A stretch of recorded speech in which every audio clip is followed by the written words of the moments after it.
அப்பா நம்ம கடைக்கு செய்யும் போதெல்லாம் லெக் பீஸ் தனியா நார்மல் பீஸ் தனியா தானே போடுவோம். இந்த வாட்டி இப்போ வந்து ஏன் இப்படி போட்டிருக்கோம்?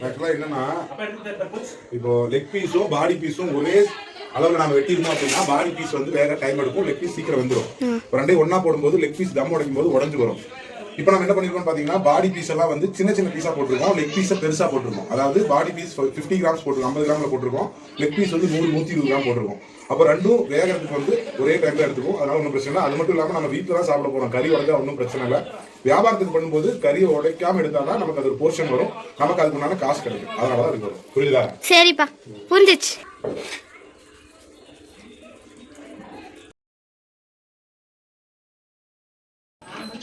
பரம்பரைகள் அனைவருக்கும் இனிய போகி மற்றும் பொங்கல் நல்வாழ்த்துக்கள். இன்னைக்கு போகி பண்டிகை. நான் இருக்கிற ஊர் பார்த்தீங்கன்னா வாணியம்பாடி பக்கத்தில் இருக்கிற திருப்பத்தூர்ல இருக்கேன். நம்ம சேனலில் வந்து நிறைய பிரியாணி வகைகளை இப்போ போட்டுக்கிட்டே வந்துருக்கோம் வீடியோவாக.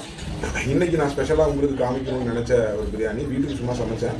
அது உங்களுக்கும் காமிக்கணும்னு நினச்சதுக்கான காரணம் என்னன்னா, இன்னைக்கு 3 கிலோ ஒரு 20-25 பேர் சாப்பிட்ற மாதிரி சிக்கன் பிரியாணி செய்ய போகிறோம். குறிப்பாக புல்லட் ரைஸில் செய்ய போகிறோம். இந்த புல்லட் ரைஸை பற்றி சொல்லணும் அப்படின்னா, நீங்கள் இந்த பக்கம் திருப்பத்தூர், கிருஷ்ணகிரி, தருமபுரி, பெங்களூர் பக்கம் அப்படி வந்துட்டீங்கன்னா புல்லட் ரைஸ் அப்படிங்கிறது வந்து ரொம்பவே ஃபேமஸ். இது வந்து பாஸ்மதி மாதிரியும் இல்லாமல் சீரக சம்பா மாதிரியும் இல்லாமல் புல்லட் ரைஸ்க்குன்னு ஒரு தனி ஸ்மெல் இருக்கும். அது மட்டும் இல்லாமல் புல்லட் ரைஸை வந்து பிரியாணி செய்ய கற்றுக்கிட்டு இருக்கிற பிகினர்ஸ் வந்து கற்றுக்கிறதுக்கு ஒரு சரியான ஒரு அரிசி இது. ஏன்னா அவ்வளவு சீக்கிரம் இது குழஞ்சு போகாது. நீங்கள் ஏதாவது தவறு செஞ்சுட்டீங்கனாலோ இல்லை தண்ணி கொஞ்சம் அதிகமாக கொடுத்துட்டீங்கனாலோ கொஞ்சம் கூட ஊற வச்சிட்டிங்கனாலோ எந்த விதமான பிரச்சனையும் இருக்காது. அப்போ பிரியாணி செய்ய கற்றுக்கிற நண்பர்கள் புல்லட் ரைஸ்லேருந்து ஆரம்பிச்சிங்கன்னா நீங்கள் உங்களுக்கு ஒரு கான்ஃபிடென்ட் வந்து பில்ட் ஆகும். அதுக்காக தான் இந்த வீடியோ. இன்றைக்கி 3 கிலோ சிக்கன் பிரியாணி புல்லட் ரைஸில் போட போகிறோம். எப்படி போடலான்னு பார்க்கலாம் வாங்க. எப்பவும் போல் நம்ம அடுப்பை பற்ற வச்சு இப்போ வெங்காயத்தையும் பட்டை, கிராம்பு, ஏலக்காயும் தாளிக்க போகிறோம். இந்த பிரியாணிக்கு நீங்கள் வெறும் பட்டை, ஏலக்காய், கிராம்பு இது மட்டும்தான் எண்ணெயில் மட்டும்தான் போட்டு தாளிக்க போகிறீங்க. பவுடர் ஆக்கி போட மாட்டாங்க இந்த ஊரில். ஆனால் நாம் கொஞ்சம் சின்ன ட்விஸ்ட் இருக்கட்டுமே அப்படிங்கிறதுக்காக பவுடரும் பண்ணி வச்சுருக்கோம். அது என்னென்ன அளவு அப்படின்னு சொல்கிறேன் நான் உங்களுக்கு. அதுக்கு முன்னாடி அடுப்பை பற்ற வச்சோம்.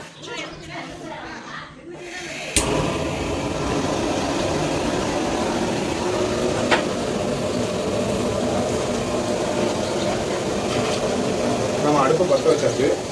தம் பிரியாணி செய்கிறீங்க அப்படின்னா 3 கிலோ செய்யும் பொழுது ஒரு முழு பாக்கெட், அதாவது இது வந்து 910 கிராம் 1 லிட்டர், இந்த முழு பாக்கெட்டையும் நீங்கள் பயன்படுத்தணும். அப்போ தான் ஒரு தம் பிரியாணி நல்லா வரும், அடி பிடிக்காது, ஃப்ளேவர் நல்லாயிருக்கும். அதனால் ஒரு முழு பாக்கெட்டையும் நம்ம உள்ளே ஊற்ற போகிறோம்.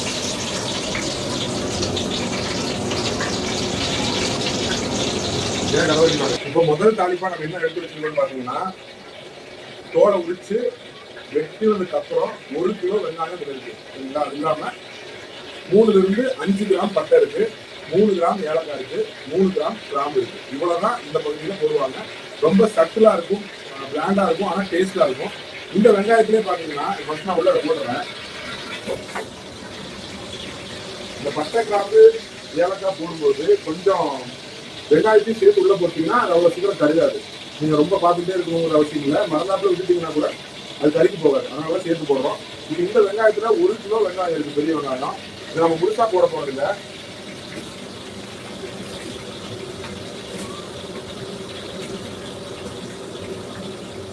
முக்கால் வாசி போட்டாச்சு. இதுல 1/4 வாசி வெங்காயத்தை நான் நிறுத்திட்டேன். இது எதுக்குன்னா தம் போடுறதுக்கு முன்னாடி அரிசி போடுவோம் இல்லையா, அப்போ போடுறது. இந்த பகுதியில் அப்படிதான் செய்வாங்க. ஏன்னா இந்த வெங்காயத்தை முழுசா ப்ரௌன் ஆக்காம இதை நீங்க வந்து அரிசி போடும்போது இது போட்டீங்க அப்படின்னா இதுல வந்து உங்களுக்கு ஒரு கிரேவி பதம், அதாவது ஜூசினஸ் இருக்கும். அதனால இந்த பகுதியில் இப்படிதான் செய்வாங்க. அப்படிதான் உங்களுக்கு நான் செஞ்சு காமிக்க போறேன். இப்போ இந்த வெங்காயத்தை நம்ம உள்ள போட்ட உடனேயே நம்ம செய்ய வேண்டியது என்னன்னா, அரிசியை வந்து நம்ம ஊற போறோம். இது புல்லட் ரைஸ். ஜீரக சம்பா இருந்தா மேக்ஸிமம் 45 மினிட்ஸ் தான் ஊறணும். அதுக்கு மேல ஊறிச்சுன்னா குழஞ்சு போகும். புல்லட் ரைஸ் அப்படிங்கிறதுனால ஒரு 1 மணி நேரம் ஊற வேண்டியது இருக்கும். ஒரு சிக்கன் பிரியாணி சீக்கிரம் மசாலா ரெடி ஆயிடும். அதனால நீங்க அடுப்பை பற்ற வச்சு எண்ணெய்க்குள்ள தாளிப்பு, அதாவது வெங்காயம், பட்டை, கிராம்பு, ஏலக்காய் போட்ட உடனே நீங்க அரிசி ஊற போடுறது தான் நல்லது.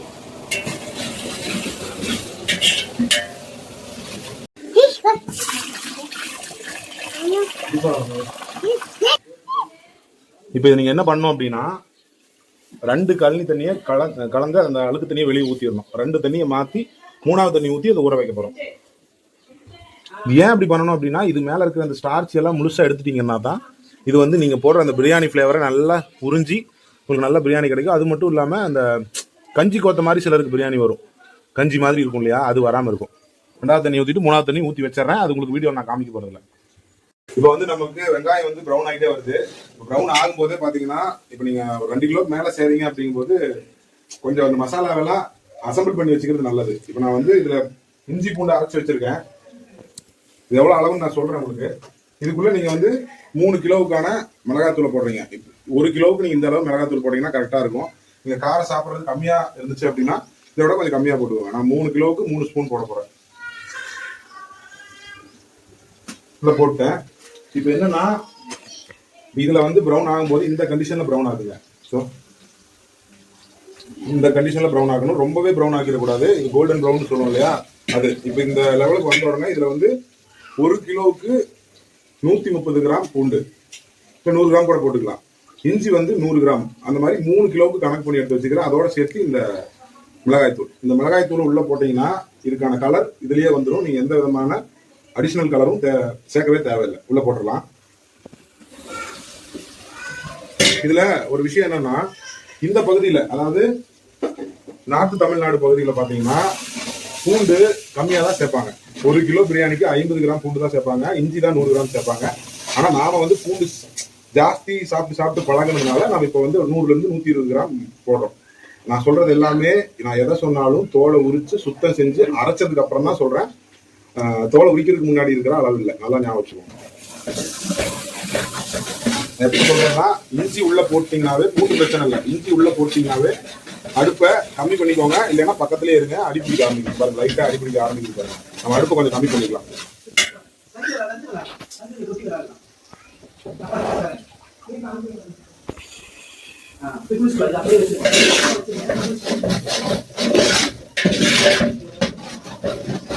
இன்னொரு விஷயம் என்னன்னா இந்த பகுதி மக்கள் யூஸ் பண்ணவே பண்ணாத ஒரு பொருளை பிரியாணிக்கு நான் சேர்க்க போறேன். சின்ன வெங்காயத்தை அரைச்சு வச்சிருந்தாங்க உள்ள மீன் குழம்புக்காக, அது வந்து திருடிட்டு வந்திருக்கேன். இதுல இருந்து ஒரு 2-3 ஸ்பூன் நான் போடுறேன் உள்ள. இந்த பகுதி மக்கள் சின்ன வெங்காயத்தை பயன்படுத்தவே மாட்டாங்க பிரியாணிக்கு. ஆனா நம்ம வந்து கொங்கு பகுதியிலேருந்து வரோம் இல்லையா, எப்படி விட்டு கொடுக்குறது. சின்ன வெங்காயம் போட்டீங்கன்னா நீங்க எதுல சின்ன வெங்காயம் போட்டாலும் அது நாட்டு வெங்காயத்தை போட்டீங்கன்னா டேஸ்ட் அள்ளும். அதனால நம்ம இந்த பிரியாணிக்குள்ளேயும் கொஞ்சமா சின்ன வெங்காயம் ஃபிளேவருக்காக சேர்த்துருக்கோம். நான் எப்பவுமே சொல்றதுதான், இஞ்சி பூண்டை போட்டீங்க அப்படின்னா அந்த இஞ்சி பூண்டு வந்து பால்கோவா மாதிரி ஒரு பதத்துக்கு வரணும். அது வரைக்கும் நீங்க கிளறினீங்கன்னா அதோட ரா ஸ்மெல் போயிட்டு அதுல இருந்து வரக்கூடிய பிரியாணி ஸ்மெல் வரும். அந்த பால்கோவா பதத்துக்கு எது மாறும் அப்படின்னா இஞ்சி தான் மாறும். பிரியாணியோட ஸ்மெல்லே இஞ்சியும் புதினாவும் தான். நான் ஏற்கனவே ஒரு வீடியோவில் சொல்லியிருக்கேன். இஞ்சியும் புதினாவை மட்டும் நீங்க கரெக்டாக ஹேண்டில் பண்ண பழகிட்டீங்கன்னா பிரியாணியோட ஃபிளேவரை தாராளமா கொண்டு வந்துடலாம். இப்போ பால்கோவா பதத்துக்கு வந்துருச்சு. அடுத்தது நாம தக்காளி ஆட் பண்ண போறோம். பின்னாடி ஒருத்தர் எட்டி பார்க்கலாம். இப்போ தக்காளி இதுல எவ்வளவு போட போறேன்னு பாத்தீங்கன்னா, இப்போ வாங்கியிருக்கிற தக்காளி வந்து பாத்தீங்கன்னா நாட்டு தக்காளி தான் வைத்திருந்தது. நாட்டு தக்காளி அப்போ 1 கிலோவுக்கு நீங்க 200 கிராம் போடலாம். இது வந்து நம்ம பகுதியில் கொங்கு பகுதி அப்புறம் மதுரை பக்கம்லாம் போனா தக்காளி கம்மியாக பயன்படுத்தும். ஆனா இங்க தக்காளியோட ஃபிளவர் எப்பவுமே கொஞ்சம் அதிகமா இருக்கிறது தான் மக்கள் விரும்புவாங்க. அப்ப நான் எவ்வளவு எடுத்து வச்சிருக்கேன்னு பாத்தீங்கன்னா, அது நாட்டு தக்காளியாவே இருந்தாலும் 1 கிலோவுக்கு 1/4 கிலோ தக்காளி எடுத்து வச்சிருக்கேன். 1/4 கிலோல இருந்து 300 கிராம். அப்ப இதுல எவ்வளவு இருக்குன்னு பாத்தீங்கன்னா ஒரு 3/4 கிலோ, அதாவது 3 கிலோவுக்கு 3/4 கிலோல இருந்து 800 கிராம் 850 கிராம் வரைக்கும் எடுத்து வச்சிருக்கேன். நான் வந்திருக்கிறது பாத்தீங்கன்னா இந்த இடத்துல அந்த கிராம் இடமிஷன்லாம் இல்லை. அதனால நம்ம அளவு தான் போடுறேன். நீங்க நான் சொல்றதை ஃபாலோ பண்ணிக்கோங்க. நாட்டு தக்காளியா இருந்தா 1 கிலோவுக்கு 1/4 கிலோவுக்கு அதிகமா போகக்கூடாது. நீங்க கம்மி பண்றதுனா 200 கிராம் வரைக்கும் கம்மி பண்ணிக்கலாம். நான் போடுற தக்காளியா நான் அடிப்பிடிக்குது லைட்டா.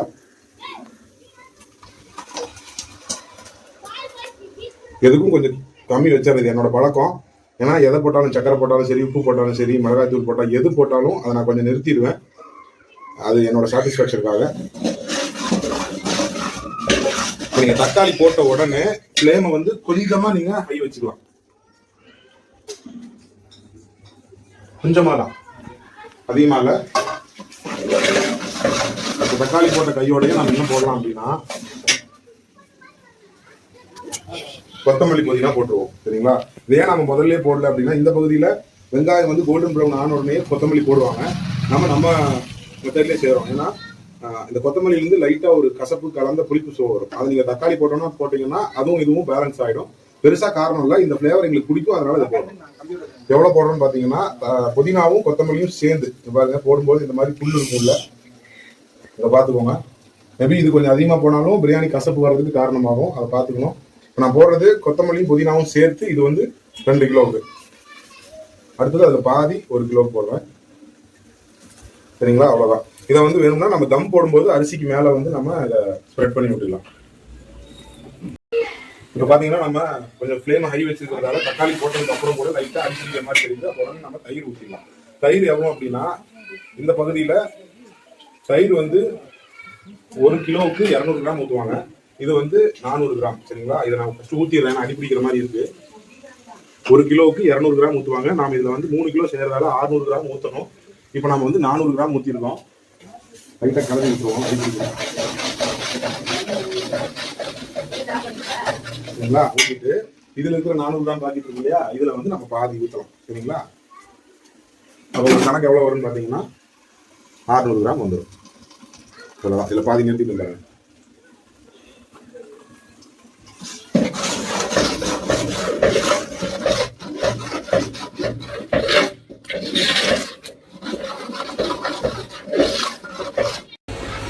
இப்போ பிரியாணியோட முக்கியமான பாட்டுக்கு வந்திருக்கோம், தண்ணி அளவு. நான் ஊற்றிட்டு சொல்கிறேன். இந்த பாத்திரம் பார்த்தீங்கன்னா சரியா 2 லிட்டர் பிடிக்கும். இந்த பாத்திரம் நம்ம அரிசி எவ்வளோ போடுறோம்னு பார்த்தீங்கன்னா 3 கிலோ. புல்லட்டை பொறுத்த வரைக்கும் நீங்கள் 1.5 லிட்டர்லேருந்து 1.600 வரைக்கும் தண்ணி வைக்கலாம். சரிங்களா? நீங்கள் போடுற கறி அளவை பொறுத்து. கறியோட அளவு அதிகமாக தண்ணியோட அளவு குறைக்கணும். கறியோட அளவு குறைய தண்ணியோட அளவு ஏற்றணும். இப்போ நம்ம எவ்வளோ சிக்கன் போடுறோம்னு பார்த்தீங்கன்னா 3 கிலோ அரிசிக்கு 3 கிலோ கறி போடுறோம். அதனால் நீங்கள் கரெக்டாக வைக்கணும். 1 கிலோ அரிசிக்கு 1.5 லிட்டர் வைக்கணும். அப்போ 3 கிலோ அரிசி வச்சுருக்கோம். இதுக்கு வந்து 4 லிட்டர் தண்ணி வைக்கணும். இது 2 லிட்டர் பாத்திரம். 2 பாத்திரத்தை ஊற்றிட்டு 1/4 பாத்திரம் ஊற்றணும். அப்போ எவ்வளோ ஆச்சு? 4.5 லிட்டர் ஆச்சு. சரிங்களா? இந்த அளவு தான் நீங்கள் ஊற்றணும். சம்டைம்ஸ் நீங்கள் வந்து தக்காளியில் அதிகமாக தண்ணி வந்துருச்சு, இஞ்சி பூண்டில் நிறையா தண்ணி ஊற்றி அரைச்சிட்டாங்க, சின்ன வெங்காயத்தில் தண்ணி ஊற்றி அரைச்சிட்டாங்க, தயிர் கொஞ்சம் கூட போட்டுட்டீங்க அப்படிங்கிற பட்சத்தில் என்ன ஆகுன்னு பார்த்தீங்கன்னா தண்ணி அளவு அதிகமாகும். அப்போ அரிசியை கொட்டினதுக்கப்புறம் கூட நீங்கள் தண்ணி எடுத்துக்கலாம். ஆனால் தண்ணி அளவு கம்மி பண்ணிட்டீங்கன்னா அரிசியாக இருக்கும். மறுபடியும் புது தண்ணியை கொண்டு வந்து ஊற்றுவீங்க, அதில் உப்பு பார்க்க மாட்டீங்க. அது வெறும் பிளாண்டாக ஊற்றினீங்கன்னா பிரியாணி டேஸ்ட் போகும். அதனால் ஒரு 1 பாயிண்ட் 2 பாயிண்ட் அதிகமாக கூட நீங்கள் தண்ணி ஊற்றிக்கோங்க.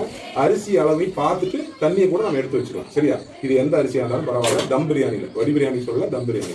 இப்போ இதில் வந்து ஏற்கனவே ஒரு பாத்திரம் ஊற்றிட்டா 1.25 பாத்திரம் ஊற்றிடலாம். இன்னொரு பாத்திரம் ஊற்றிட்டோம்.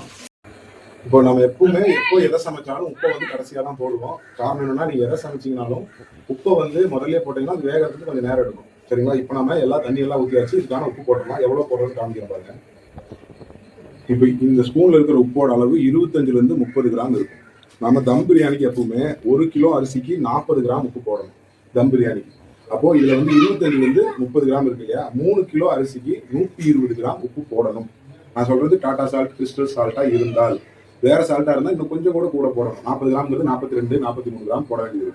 இப்போ நம்ம 120 கிராம் போடணும். இப்போ நான் காமிச்ச இந்த அளவு பார்த்தீங்கன்னா 25லேருந்து 30 கிராம் இருக்கும். அப்போ 4 ஸ்பூன் போடணும். நான் ஏற்கனவே 1 ஸ்பூன் போட்டிருக்கேன். இது 2வது ஸ்பூன், 3வது ஸ்பூன், 4வது ஸ்பூன் கொஞ்சம் கம்மியாக போட்டுக்கோங்க. அப்புறம் உப்பு பார்த்துட்டு தேவைன்னா நம்ம போட்டுக்கலாம். சரியா? எப்பவுமே உப்பு கம்மியாக போட்டுக்கோங்க, தேவைன்னா அப்புறம் போட்டுக்கலாம். இப்போ நம்ம அந்த பாத்திரம் வந்து 2 லிட்டர் பாத்திரம் இருந்துச்சு, அதில் நான் 2.25 பாத்திரம் ஊற்றணும். 4.5 லிட்டர் தண்ணி ஊற்றணும். இந்த பாத்திரம் வந்து கிட்டத்தட்ட 5 கிலோ 6 கிலோ சமைக்கிற பாத்திரம். சரிங்களா? 4 படி சமைப்பாங்க, அந்த மாதிரி கணக்கு. பாத்திர அளவு அதிகமாக இருக்குது, நீங்கள் செய்கிற அளவு கம்மியாக இருக்குது அப்படின்னா கொஞ்சம் தண்ணி அளவு கூட்டிக்கோங்க. அப்போ தான் நீங்கள் தம் கொடுக்கும்போது தம் ஆகும். ஏன்னா இந்த பாத்திரம் இங்கே இருக்குன்னா நம்ம போடுற தண்ணி அளவு இவ்வளோ தான் இருக்குது. அப்போ அரிசி அதுக்கு கீழே தான் இருக்கும். இப்போ இவ்வளோ பெரிய கேப் உங்களுக்கு ஹீட் வந்து ஃபுல்லாகணும் அப்படின்னா தண்ணி அளவு இன்னும் கொஞ்சம் கூட்டிக்கிட்டிங்கன்னா தான் தம் ஆகும். அதனால் இன்னும் கொஞ்சம் கூட நம்ம தண்ணி கூட்டி போட்டுக்கலாம். போட்டுட்டு என்ன பண்ணுறோம்னா ஹை ஃப்ளேமில் வைக்கிறோம். கொதி வந்த உடனே சிம் ஃப்ளேமில் வச்சு மூடி வச்சுட்டு ஒரு 1/4 மணி நேரத்துலேருந்து 20 நிமிஷம் அப்படியே கொதிக்க விட்டோம். மெதுவாக சிம்மில் கொதிக்க விட்டோம்னா இதில் போட்ட எல்லா பொருளோட ரா ஃப்ளேவரும் போய் அதுலேருந்து பிரியாணி ஃப்ளேவர் வந்து நல்லா வர ஆரம்பிச்சிடும். அதுக்கப்புறம் நம்ம கறியை போட்டு அரிசியை போட்டு தம் போடலாம். அது எப்படிங்கிறத காமிக்கிறேன்.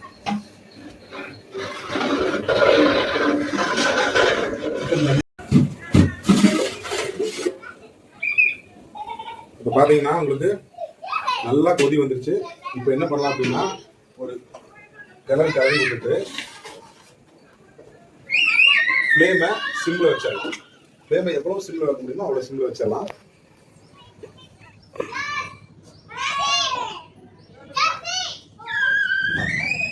சிம்மில் வச்சுட்டு இதை வந்து நம்ம ஒரு 15 மினிட்ஸ், ஏன்னா நம்ம எண்ணெயிலேயே எல்லாத்தையும் தாளிச்சிட்டோம், அதாவது வதக்கிட்டோம்.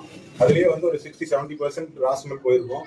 இதில் வந்து நம்ம ஒரு 15 to 20 மினிட்ஸ் அப்படியே சிம்லேயே விட்டோம்னா மீதி இருக்கிற அந்த ரா ஃப்ளேவர்லாம் அப்படியே பிரியாணி ஃப்ளேவராக கன்வெர்ட் ஆகிடும். அதுக்கப்புறம் நம்ம கறியை போடுற ப்ராசஸை பண்ணுவோம். நம்ம மசாலா பொருளெல்லாம் உள்ளே போட்டதுக்கப்புறம் அளவு தண்ணி ஊற்றி ஒரு கொதி வந்ததுக்கு அப்புறம் சிம் விட்டுட்டு இப்போ கிட்டத்தட்ட ஒரு 20 நிமிஷம் ஆயிடுச்சு. அந்த ஸ்லோ ஃப்ளேம்லயே 20 நிமிஷமா கொதிச்சு நல்ல ஃப்ளேவர் வருது. இப்போ நம்ம அதை எடுத்து ஒரு கிளறி விட்டு சிக்கனை உள்ள போட்டுறோம். பாருங்க, கொதிக்கவே கூடாது. சும்மா அது சூடாகி மேல பாருங்க எல்லா ஆயிலும் உங்களுக்கு தெரியும்னு நினைக்கிறேன். நம்ம ஊத்தின எல்லா ஆயிலும் இந்த தண்ணிக்கு மேல வந்து நிக்குது. அப்ப இது என்ன சொல்லுது அப்படின்னா, உள்ள போட்ட எல்லா பொருளுமே பச்சை வாசனை போய் நல்லா வெந்து எண்ணெய் வந்து தனியா பிரிஞ்சு நிக்குதுன்னு அர்த்தம். இப்ப நம்ம சிக்கனை போடுறதுக்கான நேரம் சிக்கனை போட்டுருவோம்.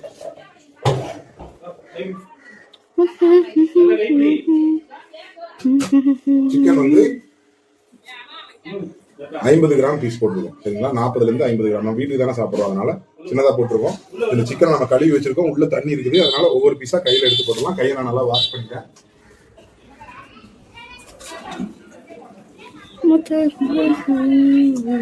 லெக் பீஸ் மட்டும் முழுசா இருக்கு, ஏன்னா அது ஈஸியா வெந்துடும், அதனால அப்படியே போடுறோம்.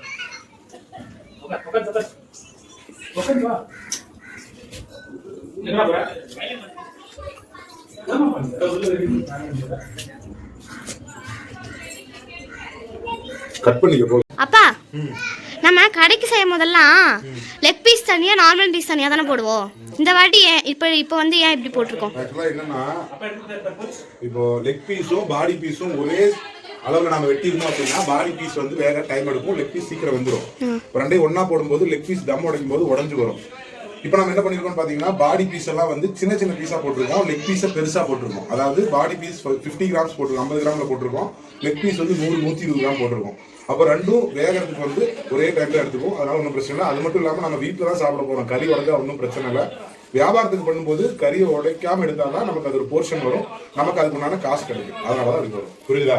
சரிப்பா, புரிஞ்சிச்சு. இப்போ நம்ம வந்து சிக்கன் உள்ள போட்டாச்சு. சிக்கனை போட்ட உடனே இந்த தண்ணியோட டெம்பரேச்சர் இருக்கிறதுலே லோ ஆயிருக்கும். அப்ப நம்ம கொஞ்சம் ஹை வைப்போம்.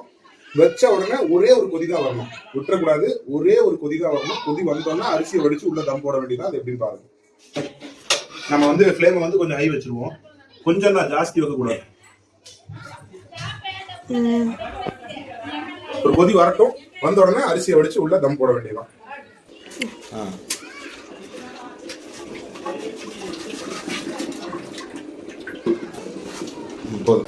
பாருங்க, இப்போ நம்ம சிக்கன் போட்டு ஒரு கொதி வந்துருச்சு. இந்த அளவு தான் வரணும். இதுக்கு மேல அதை நீங்க விட்டீங்கன்னா, கொதி வந்த உடனே நான் அரிசி போடுறேன், அரிசி கையில போடுறேன்னு நினைக்க வேண்டாம். இங்க வடி பாத்திரம் அப்படிலாம் எதுவும் இல்லை, அதனால கையில தான் எடுத்து போட்டாங்க. நல்லா வாஷ் பண்ணி அரிசி சுத்தமாக தான் இருக்கு. அரிசியை போட்டுருவோம்.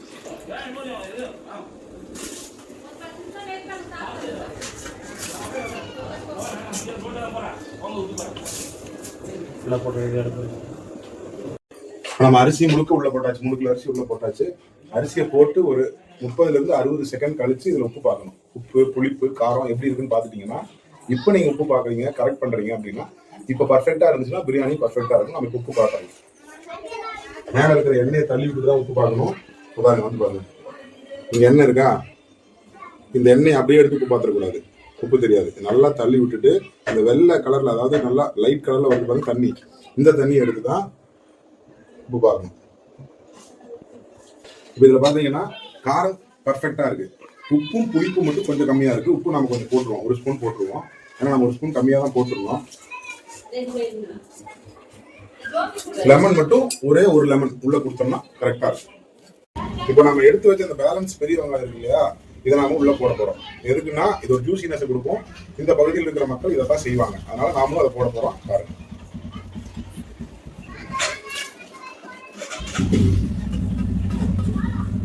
நம்ம இதை போட்டுட்டு இதை வந்து அப்படியே அரிசி தம் போடும்போது அந்த வெங்காயத்தை வந்து கிளறோம் அப்படின்னா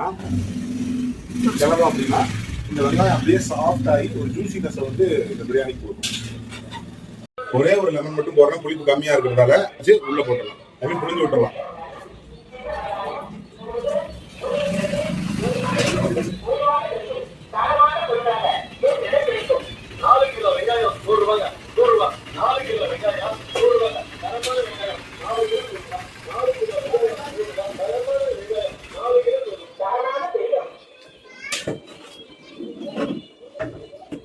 ஃபோக்கஸ் பண்ணிட்டு கட் பண்ணிட்டேன். அப்புறம் இந்த பகுதியில் இருக்கிற மக்கள் பிரியாணிக்கு போடாத ஒரு மசாலா இந்த மசாலா. இதுல வந்து ஒரு 2 கிராம் பட்டை, 2 கிராம் ஏலக்காய், 2 கிராம் கிராம்பு போட்டு அரைச்சி வச்சிருக்கேன். இதை நம்ம இங்க இருக்கிறவங்க யூஸ் பண்ண மாட்டாங்க, பட் நமக்கு இது பிடிக்கும் அப்படிங்கிறதுக்காக நம்ம உள்ள போடுறோம். இந்த நேரத்தில் போட்டோம்னா நல்லா பிளெண்ட் ஆகிடும், நல்லா இருக்கும்.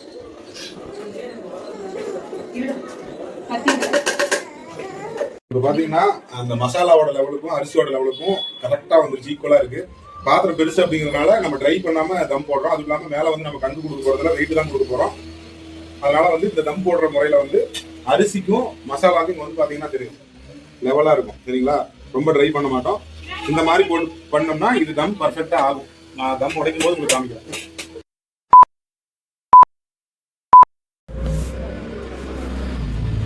இப்போ நம்ம தம் போட்டு கிட்டத்தட்ட 20 to 25 நிமிடம் ஆச்சு. மேலே நாம கொட்டாங்குச்சியோ எதுவோ கங்கு எதுவும் கொடுக்கல. ஏன்னா இங்கே அதை கொடுக்க முடியல வீட்டுக்குள்ள செய்யறதால. மேலே வந்து ஒரு வெயிட் வச்சிருந்தேன். அந்த பக்கம் பார்க்க ஒரு மாதிரி இருந்துச்சு, அதனால உங்களுக்கு வீடியோவில் காமிக்கலாம் எடுத்துட்டேன். இப்போ வந்து வெயிட் வச்சதுக்கு அப்புறம் 25 நிமிஷம் இது வந்து சிம் ஃப்ளேம்லேயே இருக்கு. எப்படி தம்மா இருக்கு காமிக்கிறேன். பார்த்தா மேலே வந்து தண்ணி நிற்கிற மாதிரி தெரியும், ஆனால் பிரட்டி காமிக்கிற பாருங்க. தெரியுதா உங்களுக்கு? அரிசியை காமிக்கிற பாருங்க. புல்லட்டோட மகிமை இதுதான். அரிசி வந்து அப்படியே பஞ்சு மாதிரி இருக்கும். எப்படி பஞ்சு மாதிரி வேகாமையும் இல்லை, ஒன்று ஒட்டலை. அதே சமயத்தில் நீங்கள் ரொம்ப சூடாக இருக்குது செஞ்சு காமிக்க முடியாது. எடுத்து பிடிச்சிங்கன்னா கொழுக்கட்டை மாதிரி இருக்க பிடிச்சிரும். உதுத்தீங்கன்னா ஒவ்வொரு அரிசியாக ஒவ்வொரு சாதமாக பிரிஞ்சு வரும். அந்த மாதிரி தம்மா இருக்குது. மறுபடியும் காமிக்கிற பாருங்க. இப்போ கீழே வந்து தண்ணி இல்லை. அப்போ ஃபர்ஸ்ட் நம்ம அடுப்பை ஆஃப் பண்ணிடுவோம். சரிங்களா? ஃப்ளேமை ஃபுல்லாக ஆஃப் பண்ணியாச்சு. இப்போ முழுசாக நம்ம பரட்டிடலாம்.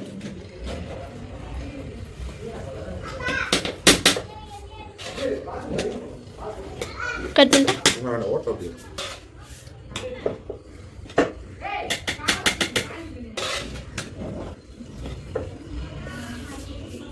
இப்போ இதுல இருக்கிற கறி வந்து நம்ம வேக வைக்கவே இல்லை. ஒரு கொதி வந்த உடனே அரிசி போட்டோம். இந்த கறி எப்படி வந்திருக்குன்னு காமிக்கிறோம் பாருங்க. லெக் பீஸ் சரிங்களா? இங்க பாருங்க, தெரியுதா? பஞ்சு மாதிரி இருக்கு பாருங்க. நம்ம கறியை வேக வைக்காம போட்டதால உள்ளுக்குள்ள இருக்கிற ஒவ்வொரு பீஸுமே முழுசா பாருங்க, உடையாம. தெரியுதா? இது வந்து பிரஸ்ட் பீஸ் பாருங்க, பஞ்சு மாதிரி இருக்கு. தெரியுதா? உங்ககிட்ட சொல்ல. இப்போ தம் வந்து பர்ஃபெக்டா தம்மா இருக்கு, அருமையா இருக்கு பிரியாணி. சரியா? பிரியாணி அருமையா வந்திருக்கு. நான் சொல்ற இதே அளவுகளை பர்ஃபெக்டா, நான் சொல்ற இதே டைமிங்ல, இதே ப்ராசஸ்ல ஸ்டெப் பை ஸ்டெப்பா நீங்க செய்யறீங்க அப்படின்னா உங்களுக்கு பிரியாணி மிஸ் ஆகிறதுக்கு சான்ஸே இல்லை. அதுவும் நம்ம உரமுறை கிச்சன் சேனல்ல நிறைய பிரியாணி வெரைட்டிஸ் வந்து வரப்போகுது. நிறைய மெத்தட்ல நம்ம பிரியாணி செய்ய போறோம். இப்பவே நம்ம கிட்டத்தட்ட ஒரு 3-4 பிரியாணி செஞ்சு போட்டுட்டோம். நான் சொல்ற அளவுகளை மட்டும் நீங்க கரெக்டா செய்யுங்க. சரியா? உங்க வீட்டுல வந்து வெயிங் மிஷின், அதாவது வெயிங் ஸ்கேல் இருந்தாலும் சரி, வெயிட் போடுற மிஷின் இருக்குல்ல இருந்தாலும் சரி, இல்லைனாலும் சரி, ஸ்பூன் அளவா இருந்தாலும் சரி, நான் எல்லாமே சொல்லி கொடுத்துருக்கேன். இதை நீங்க செய்யுங்க. பிரியாணி மிஸ் ஆகாது.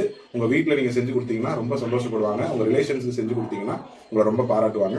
தொடர்ந்து இணைந்திருங்க நம்ம உரமுறை கிச்சன்ல. இன்னும் அதிகமாக பிரியாணி மட்டும் இல்லாமல் நிறைய வெரைட்டிஸ்ல, நிறைய மெத்தட்ல நான்வெஜ் அண்ட் வெஜ்ஜை வந்து நம்ம சமைச்சு உங்களுக்கு காமிக்க போறோம். நீங்க செய்ய வேண்டியதெல்லாம் ஒண்ணே தான், சப்ஸ்கிரைப் பண்ணிக்கோங்க. வீடியோ பார்க்கறது மட்டும் இல்லாமல் உங்க கருத்துக்களை கமெண்ட்ல சொல்லுங்க, லைக் பண்ணிட்டு இந்த மாதிரி சமைக்கணும்னு விருப்பப்படக்கூடிய நண்பர்களுக்கு இந்த வீடியோஸை ஷேர் பண்ணி விடுங்க. மறக்காம நம்ம சேனலை ஃபாலோ பண்ணிக்கிட்டே இருங்க. பெல் ஐக்கானை கிளிக் பண்ணுங்க. அப்பதான் அல்காரிதம் ஆக்டிவேட் ஆகி நான் போடுற எல்லா வீடியோஸும் உங்களோட லிஸ்ட்ல வந்து நிற்கும். நெக்ஸ்ட் வீடியோவில் இதே மாதிரி ஒரு இன்ட்ரெஸ்டிங்கான பிரியாணி ரெசிபியோட இல்லை வேற ஏதாவது நான்வெஜ் ரெசிபியோட உங்களை வந்து சந்திக்கிறேன். எல்லாரும் சந்தோஷமா இருங்க, நல்லா சமைச்சு நல்லா சாப்பிடுங்க, ஆரோக்கியமா இருக்கணும். இந்த வருட பொங்கல் ரொம்ப அழகான, அற்புதமான, ஆரோக்கியமான பொங்கலா இருக்கணும். அனைவருக்கும் பொங்கல் தின நல்வாழ்த்துக்கள். நன்றி.